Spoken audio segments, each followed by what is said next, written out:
युगे 28 विटेवर उभा कामांगी रुक्माई दिसे दिव्य शोभा कुंडलिकाचे भेटी परब्रह्म आले गा चरणी वाहे भीमा उद्धरी जगा जय देव जय पांडुरंगा माई वल्लभा राईच्या वल्लभा पावे जीव लगा जय देव तुळशी मारा गरा करठे उनकटी कासे पीतांबर कस्तुरी लल्लाटी देव गुरुवर नित्य येती भेटी गरुड हनुमंत पुढे उभे राहती जय देव जय पांडुरंगा हो हरी पांडुरंग राईच्या वल्लभा पावे जीव लगा जय देव धन्य भक्त जन येती चंद्रभागे माझी स्थाने जे करती दर्शन तया होय मुक्ती वाळीती जय देव जय पांडुरंगा रुक्माई वल्लभा राईच्या वल्लभा पावे जीव लगा जय देव कुंडली विठ्ठल श्री ज्ञानदेव तुकाराम पंढरीनाथ महाराज की जय माऊली ज्ञानेश्वर महाराज की जय जगद्गुरु तुकाराम महाराज की जय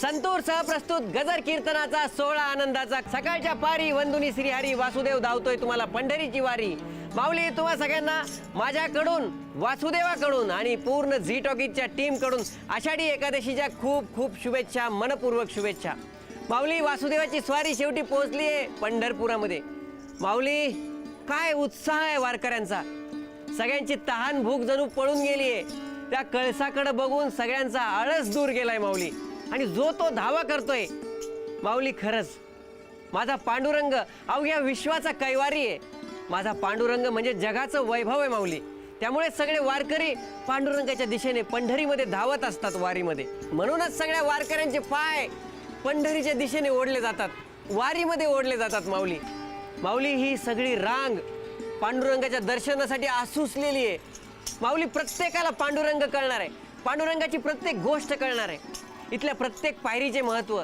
प्रत्येक पायरीपासून गाभाऱ्यापर्यंत येण्याचा प्रवास म्हणजे वारकऱ्यांच्या जीवनातला एक सुंदर अनुभव असणार आहे माऊली माऊली कंठ दाटून येणार आहे आनंदाचा पूर येणार आहे काहीही न बोलता जणू हा देहच पंढरी होऊन जाणार आहे माऊली याच पंढरीचं महात्म्य सांगणारी कथा आपल्याला आषाढी एकादशीच्या पर्व काळावर ऐकायची आहे माऊली चला तर मग जाऊया झी टॉकीजच्या सभा मंडपामध्ये आणि पंढरीचे महात्म्य ही कथा ऐकूया कथाकार आहेत हरिभक्तीपरायण संगीताताई यनपुरे चोपडे पुंडलिक वरदे हरी विठ्ठल श्री ज्ञानदेव तुकाराम पंढरीनाथ भगवान की जय माऊली ज्ञानेश्वर महाराज की जय जगद्गुरु संत तुकाराम महाराज की जय बोलो रे भाई सब संतन की जय महायोग पीठे तटे भीमरथ्यां वरं पुंडरीकाय दान्तो मुनीन्द्रे समागत्य तिष्ठन्तमानन्दकन्दं परब्रह्मलिङ्गं भजे पाण्डुरङ्गं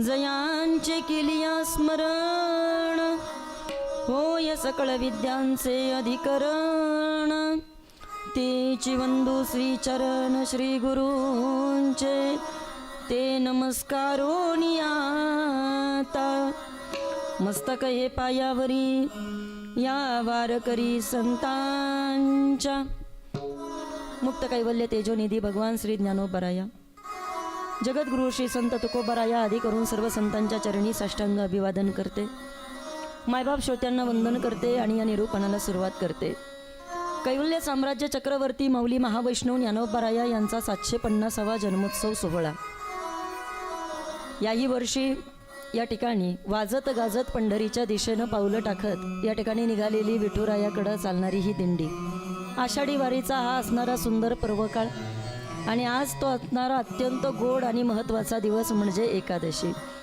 सर्वप्रथम माझ्या वतीनं आमच्या झी टॉकीज वाहिनीच्या वतीनं महाराष्ट्रातील आणि महाराष्ट्रामधून या महाराष्ट्राच्या बाहेरून जेवढी लोक हा कार्यक्रम या ठिकाणी पाहतात ते त्या सर्वांना आणि समस्त वारकऱ्यांना या देवशयनी एकादशीच्या या ठिकाणी मी लाख लाख शुभेच्छा देते. अतिशय सुंदररित्या या ठिकाणी केलेल्या कार्यक्रमाचं आयोजन आमचे परममित्र, परमादरणीय, परमश्रद्धेय या ठिकाणी आपल्या गावचे आदर्श सुपुत्र, आदर्श सरपंच माननीय संतोष भाऊ जांभूळकर. व्यक्ती कसा असावा हे खरं तर भाऊ तुमच्याकडं पाहिल्यानंतर आम्हाला कळतं. कारण प्रपंच कुणीही करतं, पण परमार्थ मात्र या ठिकाणी करावा लागतो आणि त्या परमार्थाकडं या ठिकाणी तुमची पावलं आम्हाला पडताना दिसतात. यापेक्षा महत्त्वाचं भाग्य आणखीन मनुष्याच्या जीवनात काय असलं पाहिजे. आषाढी वारीचं हे महात्म्य, आमच्या पंढरीच्या पांडुरंगाचं हे महात्म्य सबंध घराघरामध्ये तुमच्या मार्फत आणि या आमच्या चॅनेलच्या मार्फत पोहोचवण्याचं काम खरं तर होतं आहे. आणि म्हणून विठुरायाच्या दर्शनाकरता आज लाखोनं भाविक या पंढरपुरामध्ये खरं तर दाटलेले आहेत. आज सर्व लोक या वारीमध्ये या ठिकाणी उपस्थित राहिलेले आहेत. ज्याला ज्याला शक्य झालं ती सगळी लोक आज या पंढरपूरमध्ये आम्हाला गर्दी करायला या ठिकाणी गर्दी करताना दिसत आहेत. आणि म्हणून लाखोनं आलेल्या या भाविकांकरता जी लोक या पंढरपूरमध्ये आहेत त्या सर्वांचेच या ठिकाणी खरं तर मी कौतुक करते. पण आता मात्र जे लोक ही कथा पाहतात ते त्यांच्याकरतासुद्धा हा आषाढी एकादशीचा हा पर्वकाळ त्यांना गाठता यावा याकरता एकदा त्या विठुरायाच्या भजनानं आपण या कार्यक्रमाची सुरुवात करूया. सर्वांनी हातानं टाळी वाजवा आणि अतिशय गोड या ठिकाणी भजनाचा आनंद घ्या. विठ्ठल विठ्ठल विठ्ठल विठ्ठल विठ्ठल विठ्ठल पांडुरंग. विठ्ठल विठ्ठल विठ्ठल विठ्ठल विठ्ठल विठ्ठल पांडुरंग. श्री विठ्ठल विठ्ठल विठ्ठल विठ्ठल विठ्ठल विठ्ठल पांडुरंग. विठ्ठल विठ्ठल विठ्ठल विठ्ठल विठ्ठल विठ्ठल पांडुरंग. हरी विठ्ठल विठ्ठल विठ्ठल विठ्ठल विठ्ठल विठ्ठल पांडुरंग. विठ्ठल विठ्ठल विठ्ठल विठ्ठल विठ्ठल विठ्ठल पांडुरंग. विठ्ठल विठ्ठल विठ्ठल विठ्ठल विठ्ठल विठ्ठल पांडुरंग. विठ्ठल विठ्ठल विठ्ठल विठ्ठल विठ्ठल पांडुरंग. श्री विठ्ठल विठ्ठल विठ्ठल विठ्ठल विठ्ठल विठ्ठल पांडुरंग. विठ्ठल विठ्ठल विठ्ठल विठ्ठल विठ्ठल विठ्ठल पांडुरंग. हरी श्री विठ्ठल विठ्ठल विठ्ठल विठ्ठल विठ्ठल विठ्ठल पांडुरंग. विठ्ठल विठ्ठल विठ्ठल विठ्ठल विठ्ठल विठ्ठल पांडुरंग. विठ्ठल विठ्ठल विठ्ठल विठ्ठल विठ्ठल विठ्ठल पांडुरंग. विठ्ठल विठ्ठल विठ्ठल विठ्ठल विठ्ठल पांडुरंग. श्री विठ्ठल विठ्ठल विठ्ठल विठ्ठल विठ्ठल विठ्ठल पांडुरंग. विठ्ठल विठ्ठल विठ्ठल विठ्ठल विठ्ठल विठ्ठल पांडुरंग. विठ्ठल विठ्ठल विठ्ठल विठ्ठल विठ्ठल विठ्ठल पांडुरंग. विठ्ठल विठ्ठल विठ्ठल विठ्ठल विठ्ठल विठ्ठल पांडुरंग. श्री विठ्ठल विठ्ठल विठ्ठल विठ्ठल विठ्ठल विठ्ठल पांडुरंग. विठ्ठल विठ्ठल विठ्ठल विठ्ठल विठ्ठल पांडुरंग. श्री विठ्ठल विठ्ठल विठ्ठल विठ्ठल विठ्ठल विठ्ठल पांडुरंग. विठ्ठल विठ्ठल विठ्ठल विठ्ठल विठ्ठल विठ्ठल पांडुरंग. विठ्ठल विठ्ठल विठ्ठल विठ्ठल विठ्ठल विठ्ठल पांडुरंग. विठ्ठल विठ्ठल विठ्ठल विठ्ठल विठ्ठल विठ्ठल पांडुरंग.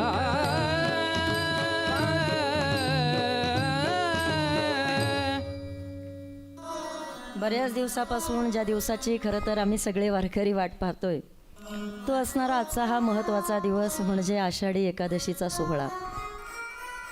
वारकऱ्याच्या दृष्टीनं या ठिकाणी ही सगळ्यात चांगली आणि सगळ्यात मोठी असणारी पर्वणी. मी पहिल्या दिवसापासून सांगते की वारकऱ्याच्या जीवनामध्ये दुसरा कोणता सण नाही. वारकऱ्याच्या जीवनामध्ये आनंदाचा सण म्हणजे फक्त आणि फक्त आषाढी पंढरपूरच्या वारीचा सोहळा. त्याच्या जीवनामध्ये या ठिकाणी जर कुठला उत्सव असेल तर तो आषाढीचा उत्सव. बाकी दुसरं त्याला काही माहीत नाही. विठ्ठल नामाच्या भजनामध्ये दंग व्हायचं आणि त्या विठुरायाच्या भजनामध्ये आपलं आयुष्य कुठंतरी सार्थकी लावायचं.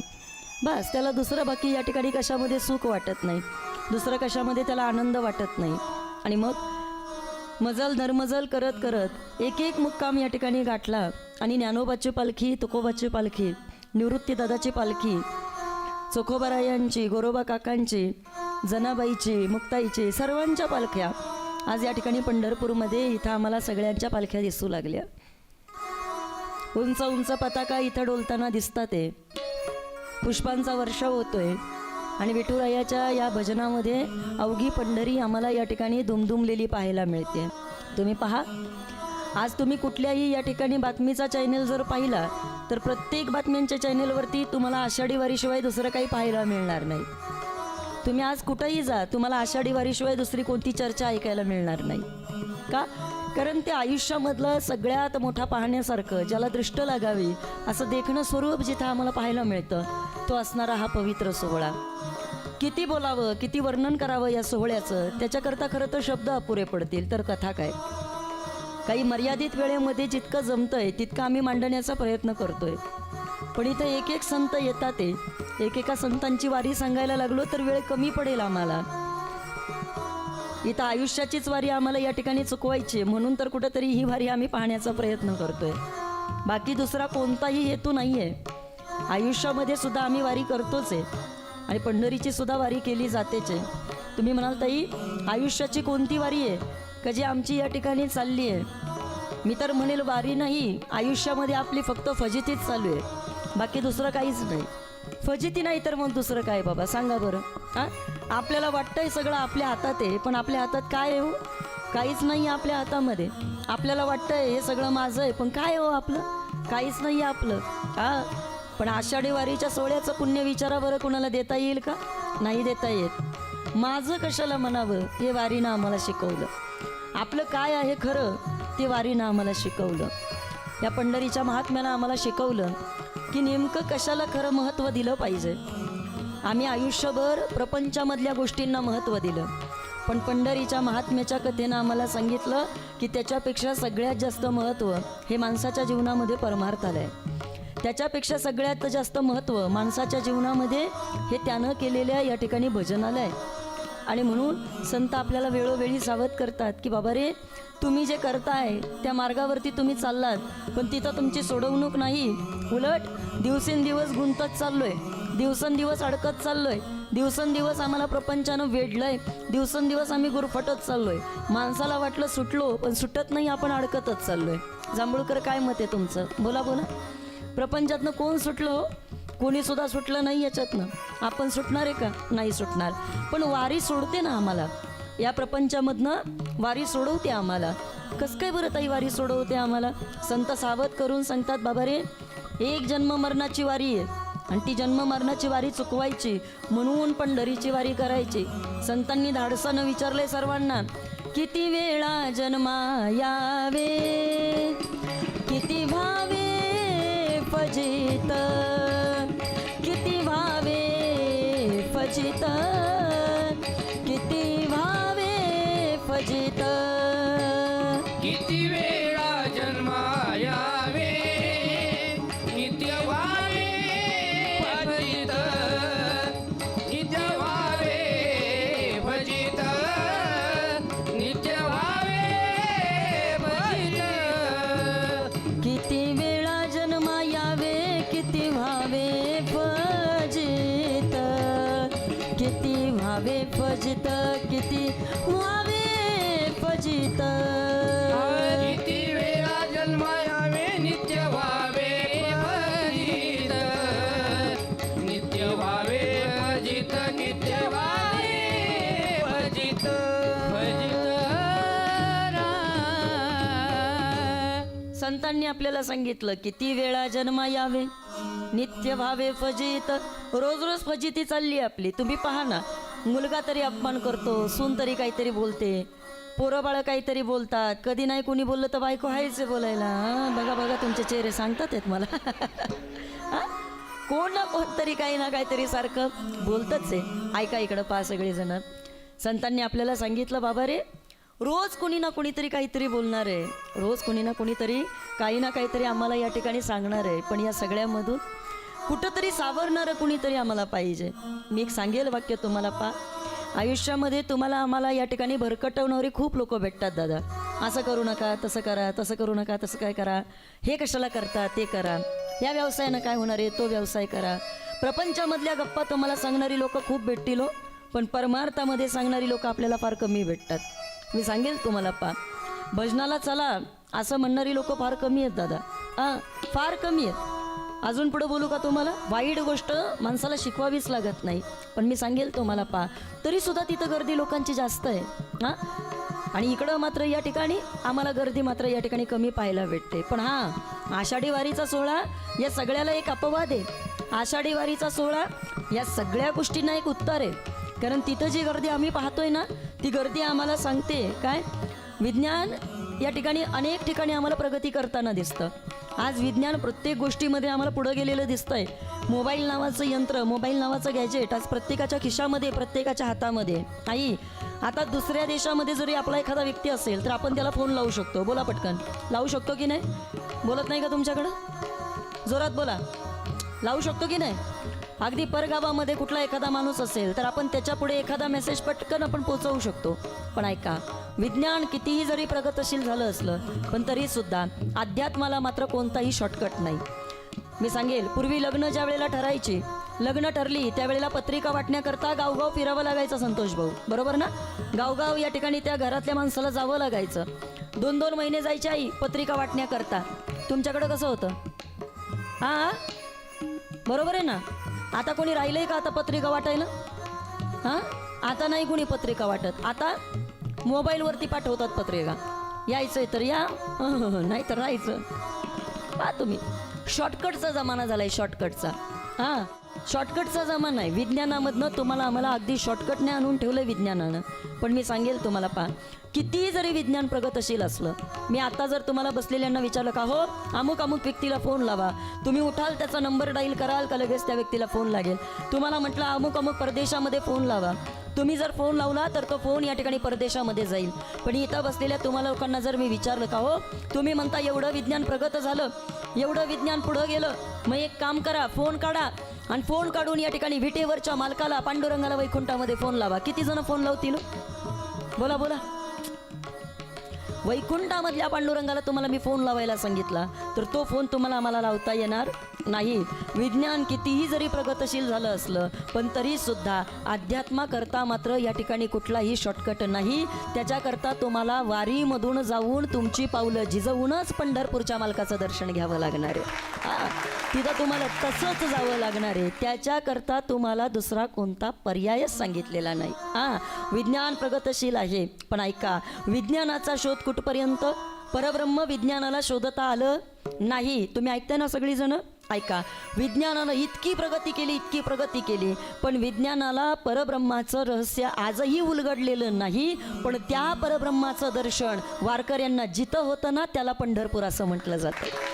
त्याला पंढरपूर असं म्हटलं जातं. काय आहे ताई आमचं पंढरपूर? पंढरपूर म्हणजे साधं नाही आहे दादा. मग ऐका, सांगते तुम्हाला बाबा, याच्यासारखं क्षेत्रच नाही. ऐसे चंद्रभागा ऐसे भीमा तीर, चंद्रभागा ऐशी भीमा तीर, ऐशी चंद्रभागा ऐसे भीमा तीर, ऐशी चंद्रभागा ऐसे भीमा तीर, ऐसा विठेवर देव कोठे, ऐसा विठेवर देव कोठे, ऐसा विठेवर देव कोठे, ऐसा विठेवर देव कोठे, ऐसी चंद्रभागा ऐसे भीमा तीर, चंद्रभागा ऐसे भीमा तीर, ऐशी चंद्रभागा ऐसे भीमा तीर, ऐशी चंद्रभागा ऐसे भीमा तीर, भीमा तीर, भीमा तीर. केली तुमच्या विज्ञानानं प्रगती, पण आता ऐका, विज्ञानानं किती जरी प्रगती केली असली पण तरी सुद्धा ऐसा विठेवर देव कोठे असं क्षेत्र तुम्हाला विज्ञान कधी सापडू देणार नाही दादा. मोठे मोठ्या उंच उंच इमारती विज्ञानानं तयार केल्या असतील. ऐकताय ना तुम्ही सगळीजण? वारकरी ऐका, मोठ्या मोठ्या इमारती विज्ञानामुळे या ठिकाणी आम्हाला पाहायला मिळतात. चांगले चांगले AC आम्हाला या ठिकाणी हॉल पाहायला मिळतात. थंडगार वारा मिळतोय, सगळं काही मिळतंय. पण आता ऐका, हे जरी सगळं आम्हाला सुखसुविधा मिळत असल्या आणि पण इकडं पंढरपुरामध्ये एखादी सुखसुविधा जरी नसली ना, पण तरीसुद्धा आम्हाला तिकडं आल्यानंतर एक शांत वारा या ठिकाणी पाहायला मिळतो. मी सांगते म्हणून नाही, संतांनी सांगितलं. इकडं आम्हाला शीतल शांतीचा वारा पाहायला मिळतो. काय आहे ताई इथला वारा? आम्हाला जरा सांगा ना. सांगेल ना तुम्हाला. इकडं पहा, आयुष्यामध्ये बाबा या ठिकाणी बरेच चढउतार आपल्या आहेत. सारखं सारखं आयुष्यामध्ये या ठिकाणी बऱ्याच खस्ता तुम्हाला आम्हाला खाव्या लागल्या. बोलेल मी तुम्हाला. पहा, प्रयत्न करत राहिला माणूस एक एक गोष्ट मिळवण्याकरता. काही मिळवल्या, काही मिळवता आल्या नाही.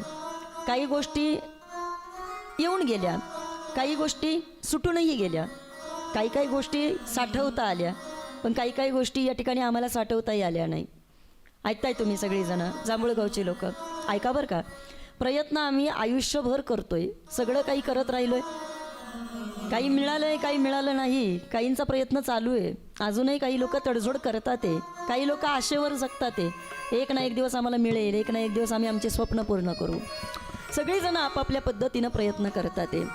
पण कुठंतरी याला पूर्णविराम पाहिजे की नाही? वारकरी, काय मत आहे तुमचं? बोला बोला. कुठंतरी थांबलं पाहिजे की नाही? हे बघा, तुम्ही आम्ही नाही थांबलो ना, तर एक दिवस देव आपल्याला थांबवणार आहे. टेन्शनमध्ये आहेत का तुम्ही? हां, आपण नाही थांबलो ना, तर एक ना एक दिवस देव आपल्याला कुठंतरी थांबवणार आहे. बरोबर की नाही? देव कधी ना कधीतरी तरी या देहाला विसावं देणार आहे. माहिती ना तुम्हाला ही गोष्ट? मग आता ऐका, तो थांबवणार आपल्याला. पण आपलं मत आपल्याला कुठंतरी टाळता आलं पाहिजे. ज्ञानोबांची वारी काय शिकवते, तुकोबांची वारी काय शिकवते, नाथांची वारी काय शिकवते, हे सगळं आपल्याला आज पाहायचं आहे. आज आपल्याला एक गोष्ट मला तुम्हाला सांगायची आहे. पहा, जगामध्ये तीर्थक्षेत्र अनेक आहेत, अनेक तीर्थक्षेत्र आहेत. पण पंढरीसारखं या ठिकाणी पवित्र क्षेत्र दुसरंकडं आम्हाला कुठं पाहायला मिळत नाही.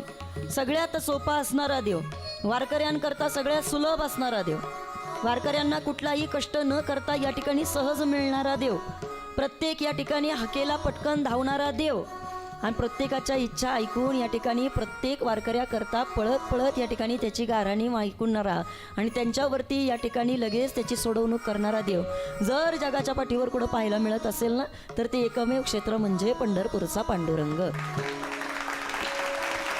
काही नाही लागत तिथं, काही नाही. हां, तिथं म्हणजे फुल स्टॉप आहे. आयुष्यामध्ये जसा आपला देह टाकला म्हणजे पूर्णविराम ना, तसं पंढरपूरच्या वारीमध्ये एकदा आम्ही पोचलो म्हणजे पूर्णविराम. मग इथला पूर्णविराम ताई तुम्ही आम्हाला म्हणता म्हणजे याच्या पुढं काहीच नाही का? मी सांगेल तुम्हाला. याच्या पुढंही काही नाही आणि याच्या अगोदर सुद्धा काहीच नाही. किती जरी शोध घेत राहिलो आम्ही तरीसुद्धा बाकीच्या अवतारामधले देव तुम्ही पहा आणि विटेवरच्या मालकाचा अवतार तुम्ही पहा, तुमच्या पटकन लक्षात येईल. काय, हा जो अवतार आहे, एक रामाचा, दुसरा कृष्णाचा, हा परिपूर्णतम अवतार म्हणून आपण त्याच्याकडे पाहत असतो. बाकीचे अवतार त्याचे अर्धे अर्धे अर्धे अर्धे. पण हे दोन अवतार जर आपण पाहिले तर संत आपल्याला सांगतात, दुर्जनाचा येणे करुणी संहार, पूर्ण अवतार रामकृष्ण. दोन अवतार आहेत जे पूर्ण अवतार आपल्याला सांगितलेत. कोणते? एक म्हणजे रामाचा आणि आई, दुसरा म्हणजे कृष्णाचा, हा विठ्ठलाचा, हा पूर्ण अवतार आहे. मी सांगेल तुम्हाला. इथं येऊन या ठिकाणी देव थांबला, पण कुणा करता? इकडं इकडं माझ्याकडे पहा की सगळेजण वारकरी, प्रपंचामध्ये कुणी कोणासाठी थांबत नाही. झोपले नाही ना तुम्ही? ऐका, इथं कोणी कोणासाठी बाबा थांबत नाही. हां, इथं चलती का नाम गाडी, संसार आहे हा. इथं कोणाला कोणासाठी वेळ नाही, कोणी कोणासाठी थांबत नाही. पण विटेवरचा मालक थांबला हो. आपला प्रॉब्लेम सांगते तुम्हाला. इकडं पहा सगळेजण माझ्याकडं. हां, आपण ज्यांच्या मागं पळतो ना ते आपल्याकरता कधी थांबत नाही. आपण ज्यांच्या मागे पळतो ते आपल्याकरता कधी थांबत नाही. आणि जो आपल्यासाठी थांबलाय ना, आपण त्याच्या मागं पळत नाही. आपण त्याच्या मागं पळत नाही. आम्ही नको त्याच्या मागं पायपीट करतोय, नको त्याच्या मागं पळत सुटलोय, नको त्याच्या मागे जाऊन या ठिकाणी उदे करत बसतोय, नको त्याला आम्ही मोठं म्हणत बसतोय. पण ज्याच्याकरता, जो आपल्याकरता थांबलाय, हां, सगळीजणं ज्या वेळेला साथ सोडतात, सगळीजणं ज्या वेळेला तुम्हाला विसरून जातात, त्यावेळेला तुम्हाला आठवणारा फक्त एकच आहे. कोण? बोला बोला पटकन. विटेवरचा मालक. हां, बाकीचे तुम्हाला विसरून जातील. किती लोक तुम्हाला लक्षात ठेवणार आहे? दादा काय मत आहे तुमचं? किती दिवस लक्षात ठेवतील? एक पिढी, दोन पिढी, 10 पिढ्या. किती बोला बोला. 10 पिढ्या. मी जर आता तुम्हाला विचारलं तुमच्या वडिलांचं नाव काय, तुम्ही मला पटकन सांगाल. आजोबांचं सांगाल, पंजोबाचं, खापर पंजोबाचं. झोपले का तुम्ही? ओ जांभूळकर, बोला बोला पटकन. 3 ते 4 पिढ्यांची नावं माहिती आहेत, त्याच्या पुढं नावं माहीत नाही. पण ज्ञानोबा तुकोबांच्या दिंडीचा सोहळा आजही या ठिकाणी इतक्या वर्षानंतर सुद्धा या ठिकाणी चालू आहे. मग विचार करा बाबा, जगायचं कशा करता, प्रपंचा करता का परमार्थ करता? हां, ज्याचा त्यानं विचार करा. प्रपंचाकरता जगलो, काही दिवसापुरता आम्ही शिल्लक राहणार आहे. पण जर आम्ही परमार्थाकरता जगलो ना, तर ज्ञानोबराया तुकोबरायांसारखी नावं आपली सुद्धा या ठिकाणी घेतली जाणार आहे. परमार्थ कायम बाबा या ठिकाणी जिवंत आहे. प्रपंच फक्त काही कालावधीपुरता जिवंत राहतो. तुम्ही म्हणाल ताई कसं काय? सांगेल तुम्हाला. सत्ता आणि संपत्ती 2 गोष्टी माणसाकडं कायमस्वरूपी टिकत नाही. माणसानं कधीच त्या 2 गोष्टींचा गर्व करू नये, कधीच नाही. ते कायमस्वरूपी टिकण्यासारखं नाही आहे. आपण तिथं जास्त हेच करायचं नाही, गोंधळच घालायचा नाही. बरं, किती जरी केलं तरी तो गाजावाजा फक्त आपल्या घरातल्या लोकांकरता, किती जरी केलं तर त्या पैशाचा आनंद फक्त आपल्या घरातल्यांकरता. पण चला आज पंढरपूरमध्ये जेवढी तिथं वाद्य वाजतात ते, जेवढं तिथं गोंधळ चाललेला आहे, अहो कोण कुठं काय काय भजन करतं आम्हाला कळत नाही. इकडच्या दिंडीतलं भजन इकडं ऐकायला येतं, इकडच्या दिंडीतलं भजन तिकडं ऐकायला येतं. माऊली महाराज इतका गोंधळ असतो, मागं पुढं काकडा चालतो. बरं ईरशीर चालते हो तिथं दिंडीमध्ये सुद्धा. हा मोठ्यानं ओरडतो का, तो त्याच्याही मोठ्यानं ओरडतो, तो त्याच्या मोठ्यानं आवाज करतो. अशी दुमदुमून सगळी लोक निघतात बाबा. आणि मग कुठून तरी मधूनच आवाज येतो, अरे नेमकं चाललंय तरी काय.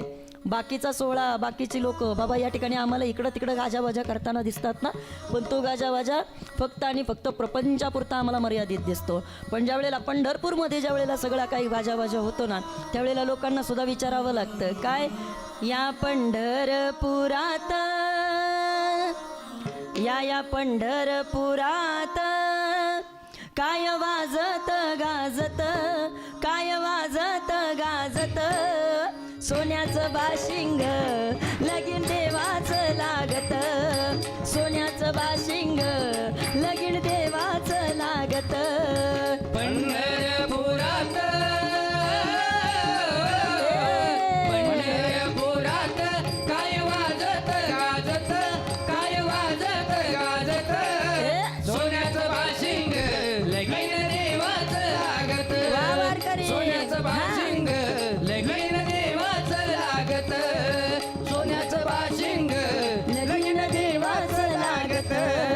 राजा भीमकाटा होत्या नवजनी कन्या,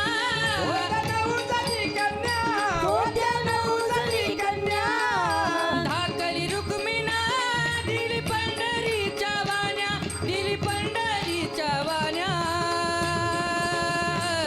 पायी जोडव्याला, पायी जोडव्याला मोती 9 लाख साजत, मोती 9 लाख साजत, सोन्याचं बाशिंग लगीन देवाचं लागत, सोन्याचं बाशिंग लगीन देवाचं लागत, सोन्याचं बाशिंग लगीन देवाचं लागत.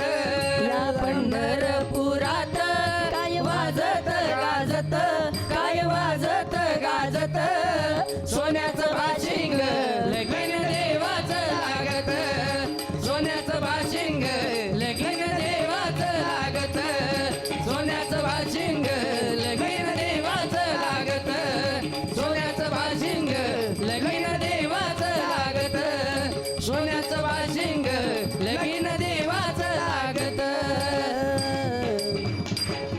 ज्ञानोबा माऊली तुकाराम, ज्ञानोबा माऊली तुकाराम, ज्ञानोबा माऊली तुकाराम, ज्ञानोबा माऊली बोला. तुकाराम, ज्ञानोबा माऊली तुकाराम, ज्ञानोबा माऊली तुकाराम, ज्ञानोबा माऊली तुकाराम. ज्ञानोबा माऊली तुकाराम.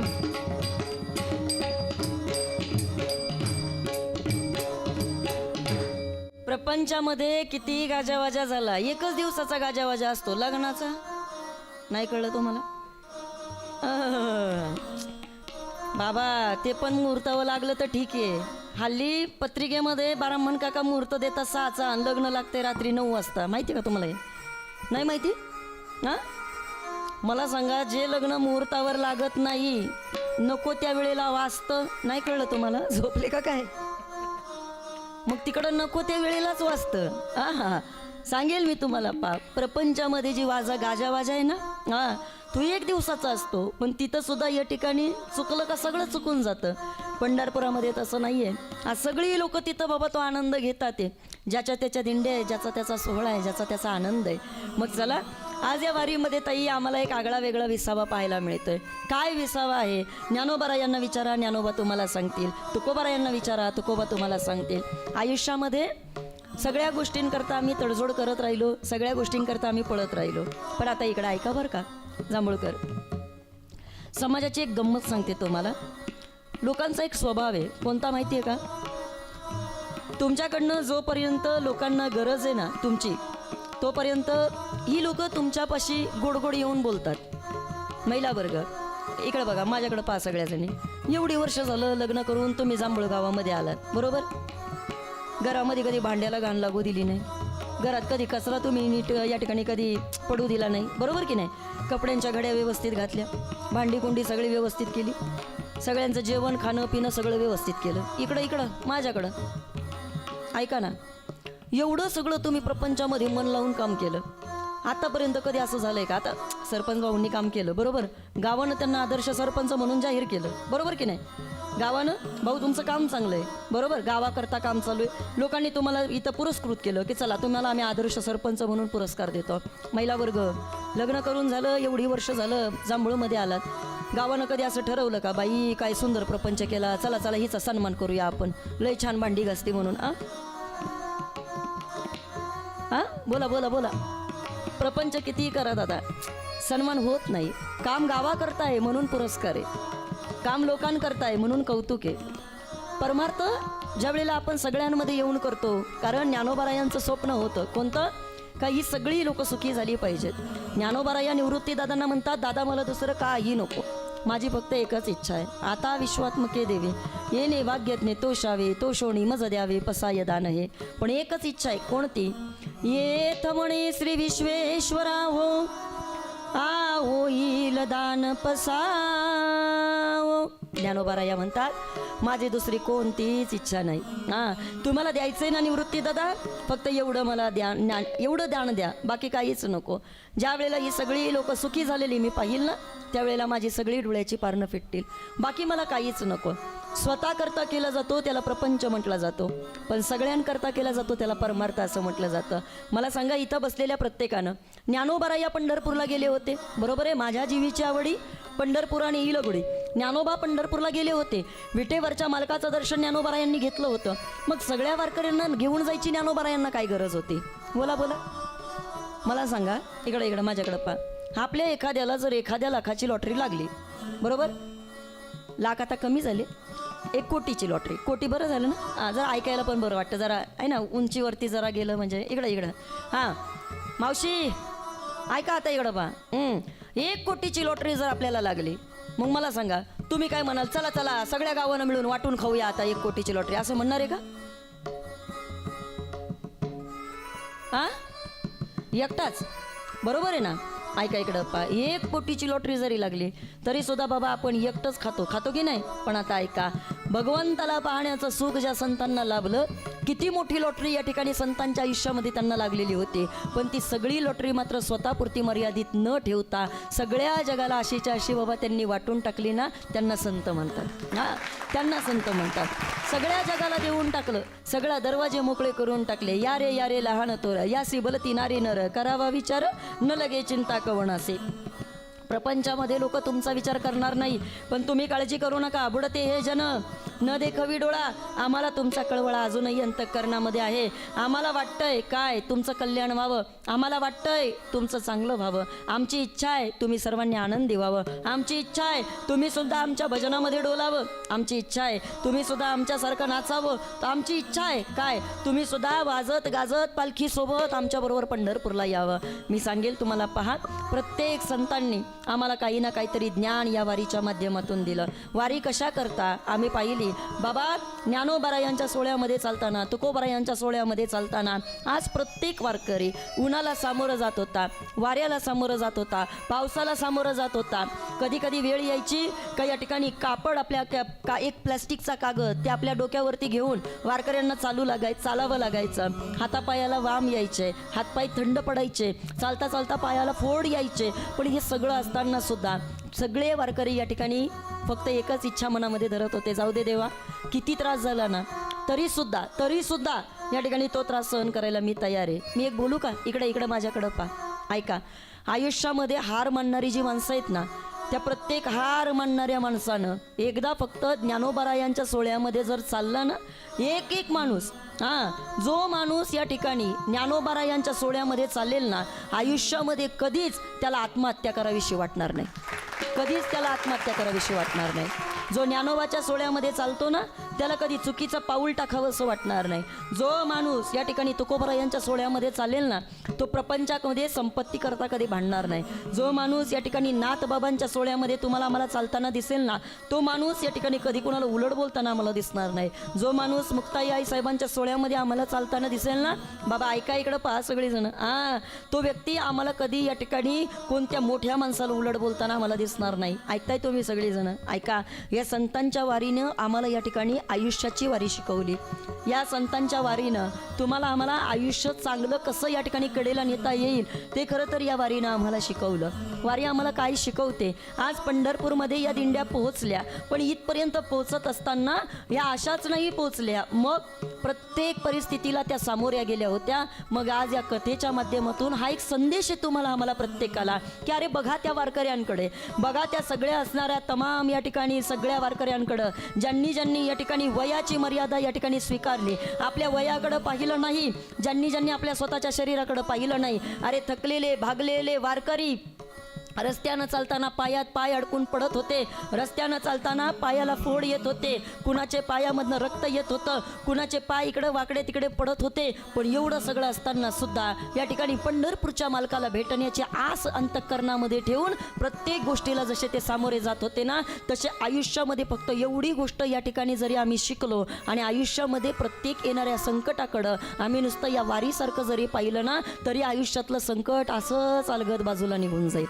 अलगद बाजूला निघून जाईल. संकट कधी दूर जाईल ना ते आम्हाला कळणार सुद्धा नाही. फक्त जसं वारकरी बाबा या वारीकडे पाहतात ना, तसं संकटांकडे आपण पाहिलं पाहिजे. येऊ दे ना एखादं संकट जीवनामध्ये, संकटांना सांगा बाबा की आमचा देव आहे आमच्याकरता समर्थ, तो आम्हाला सोडवील माझा स्वामी निश्चयेसी, सोडवील माझा स्वामी निश्चयेसी, सोडविल माझा स्वामी निश्चयेसी, सोडविल माझा स्वामी निश्चयेसी, सोडविल माझा स्वामी निश्चयेसी, सोडविल माझा स्वामी निश्चयेसी, सोडविल माझा स्वामी निश्चयेसी, सोडविल माझा स्वामी निश्चयेसी. आयुष्यामध्ये येणाऱ्या कोणत्याही संकटाला पुढं बघा आणि पुढं येणाऱ्या त्या प्रत्येक संकटाला सांगा, बाबा रे संकट कितीही मोठं येऊ द्या, आयुष्यामध्ये चढ उतार आहे. वारीमध्ये चालताना अरे 90 वर्षाचे आजोबा या ठिकाणी अंगामध्ये सगळं त्राण एकवटून जर या ठिकाणी पालखीमध्ये चालत असतील, नाचत असतील, तर अजून या ठिकाणी आमचं वय गेलेलं नाही. हारलो एकदा आयुष्यामध्ये, काय फरक पडणार आहे? नाही आम्हाला जिंकता आला एखादा डाव, काय फरक पडणार आहे? चुकलो असेल गड्या आम्ही, काही हरकत नाही दादा. फक्त त्या देवावरती आम्हाला विश्वास ठेवायचा आहे. देवा अरे आमचा तुझ्यावरती विश्वास आहे, आम्हाला माहिती आहे आम्ही कुठल्याही संकटामध्ये जरी अडकलो तरी सुद्धा देवा तू आम्हाला नक्की सोडवशील. अरे तू कुणाला सोडवलं नाही देवा, तू गजेंद्राला सोडवलंस ना. अरे तू या ठिकाणी सगळ्यांना सोडवलं देवा, कुणाला सोडवलं? सगळ्यांना सोडवलं देवा. प्रल्हादाकरता तू धावून गेला, बाकीच काय देवा, या ठिकाणी प्रत्येक भक्ताच्या घरी जाऊन तू काम करत राहिला, मग आम्हाला सोडवणार नाही का? वारीमध्ये शिका ना जरा, ती वारी तुम्हाला आम्हाला शिकवेल, तुम्ही काळजी करू नका. विटेवरचा मालक तुमच्याकरता खंबीर आहे, तुमच्या याचना स्वीकारण्याकरता विटेवरचा मालक खंबीर आहे. तुमचे प्रश्न सोडवण्याकरता फक्त तुमचा त्यांच्यावरती विश्वास असला पाहिजे. काही करू नका, फक्त आणि फक्त त्या विटेवरच्या मालकाकडे विश्वास ठेवा. आज या पंढरीच्या महात्म्यामधून आणि आषाढी वारीच्या सोहळ्यामधून या ठिकाणी हे महात्म्य जीवनामध्ये खऱ्या अर्थानं घेऊन जा आणि त्या मनाला सांगा, किती जरी संकट आली तरी देवा आता इथून पुढे मी डगमगणार नाही, कारण आम्हाला आता एक विश्वास बसलेला आहे. काय? सोडविल माझा स्वामी निश्चयेसी, सोडविल माझा स्वामी निश्चयेसी. सोडविल माझा स्वामी निश्चयेसी, सोडविल माझा स्वामी निश्चयेसी. स्वामी